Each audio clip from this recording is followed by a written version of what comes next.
How to see who visited your TikTok profile. Hello everyone. In this video, I will show you how to see who visited your TikTok profile. First, go to the TikTok application.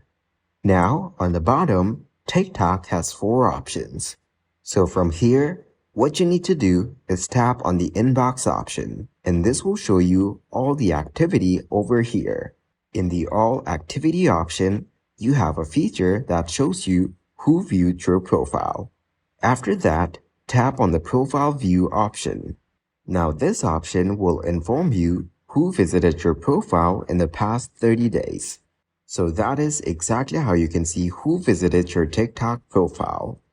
Thank you guys for watching this video. I hope you got some value. Make sure to like the video and subscribe to the channel to get notified of new videos. See you in the next one.